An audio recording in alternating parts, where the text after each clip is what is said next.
Fala, meu povo, tudo certo? Espero que estejam bem. Eu gravei uns vídeos falando sobre o discurso do Papa, que ele falou que é egoísmo pessoas não terem filhos. E eu refleti um pouquinho sobre e eu vou colocar nos próximos vídeos.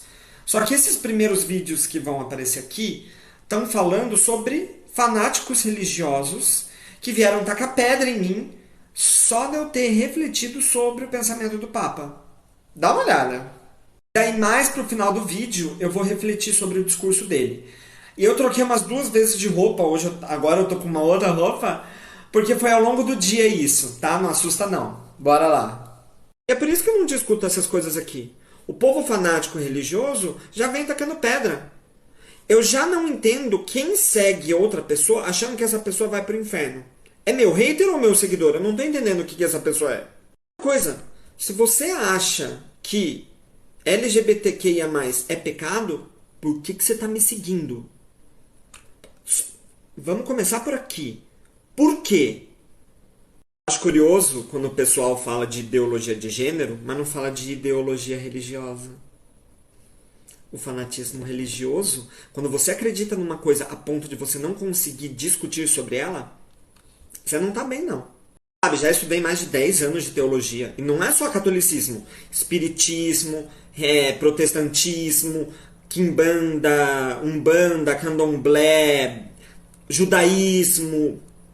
Para querer discutir comigo, ó, precisa de leitura. Precisa. Sem falar que você vem na minha casa, que é no meu perfil, falar mal de mim, eu bloqueio. Eu bloqueio mesmo. Hein? E eu ainda não parei de estudar. E vocês sabem por que eu continuo estudando? Porque eu quero entender por que o povo que escreveu aquelas palavras naquela época acreditava naquilo sobre sexualidade. O que aconteceu? Qual é o local de fala das pessoas que escreveram aqueles textos sagrados? Como esses textos sagrados influenciam na sexualidade hoje em dia? Porque influencia. Falar que não é mentira. Isso é estudar. Isso. Um pouquinho mais sobre egoísmo. A gente acredita que egoísmo, pela nossa própria cultura, egoísta é uma pessoa ruim. Só que será mesmo que ela é uma pessoa ruim? Vamos refletir sobre. Se a gente pegar no dicionário, egoísmo é a preocupação com os nossos próprios interesses. E se o meu interesse for de ajudar vocês a se libertarem de coisas, de tabus da sexualidade, é um interesse bom. Mas tal pessoa não quer ter filho, ela é egoísta. Por que ela é egoísta? É porque senão a espécie não vai perpetuar. Tá. Se ela não tiver filho, o ser humano vai deixar de existir. Não, tem outros seres humanos. Então ela não é egoísta. Mas se ela não tiver filho, o que ela vai fazer com o dinheiro dela? Ela pode doar para a caridade. Inclusive, eu conheço muitas pessoas que têm muitos filhos e que não doam nada para a caridade. Quem é egoísta nesse caso? Sério mesmo que te importa tanto o que ela vai fazer com o dinheiro dela? Você tá pagando as suas contas? Tá tudo certinho, tá tudo bonitinho. Sua saúde tá boa, tá tudo bonito. Não tem nenhum boleto da Renner pra pagar, não? Quanta caridade você fez nos últimos 12 meses? Quanto que você deu de dinheiro pros pedintes na rua? E sério mesmo? Você tá preocupada com o que o outro vai fazer com o dinheiro dele? Só para dar exemplo de como o egoísmo é bom, em muitos casos. Alguém vira e fala assim, viu, não estou conseguindo fazer esse trabalho, você faz para mim? Só que você está atolado de trabalho. Daí você não consegue falar não. Falar não supostamente seria egoísta. Só que daí você não consegue falar não, você pega esse trabalho, mesmo sabendo que você não vai conseguir fazer esse trabalho. E daí no final, você não faz esse trabalho, você não faz o seu trabalho. E se você tivesse dito não, a outra pessoa acharia uma outra pessoa que não estaria fazendo nada para fazer aquele trabalho. Você não foi egoísta. Você tentou ajudar, mas piorou a situação.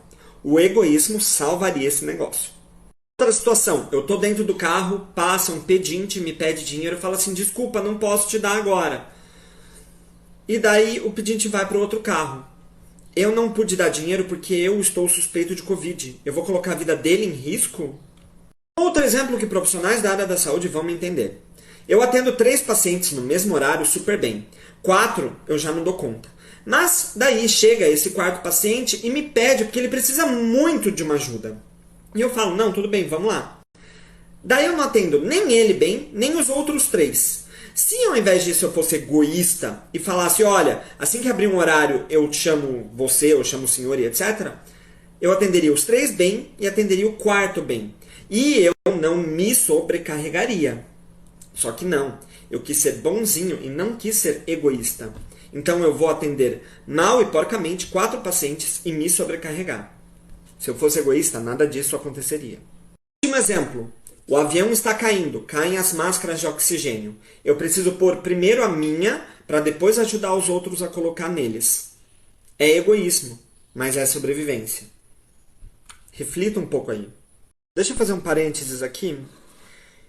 O porquê que eu fiquei tão indignado com esse discurso do Papa? Eu fiquei indignado porque ele não é um influenciador do Instagram.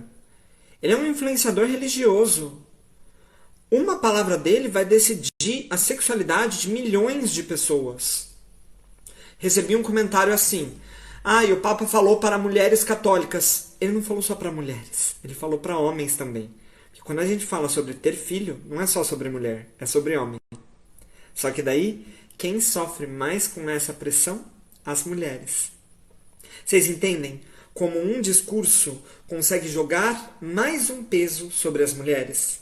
Porque elas precisam engravidar, porque elas precisam dar uma prole, porque elas precisam ter cria, porque elas precisam procriar. É isso que eu fico puto. É isso que eu fico possesso. Sabe?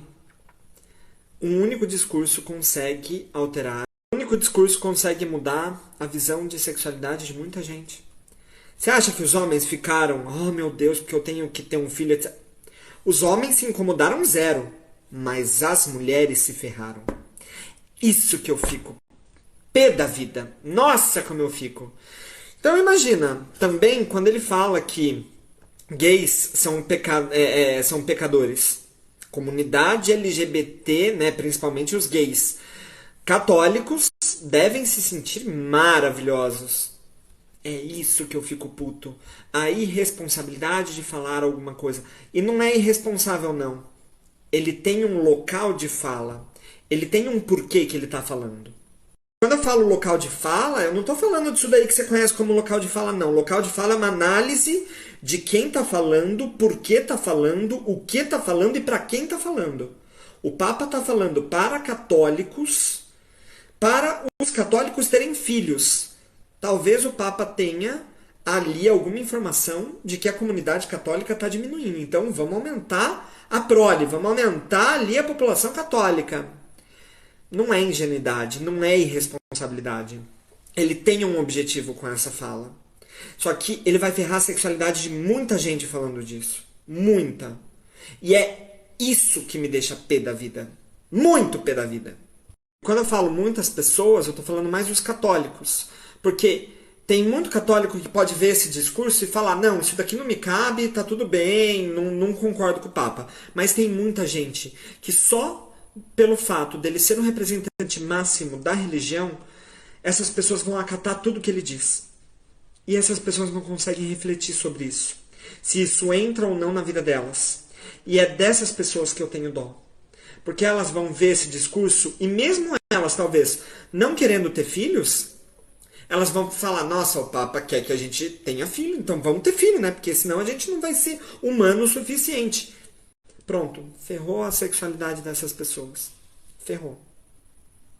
Agora não esquece, se inscreve no canal, deixa o joinha e comenta nos comentários sobre qual é o seu posicionamento, o que você achou, qual a sua visão. Parari, parará, pururu.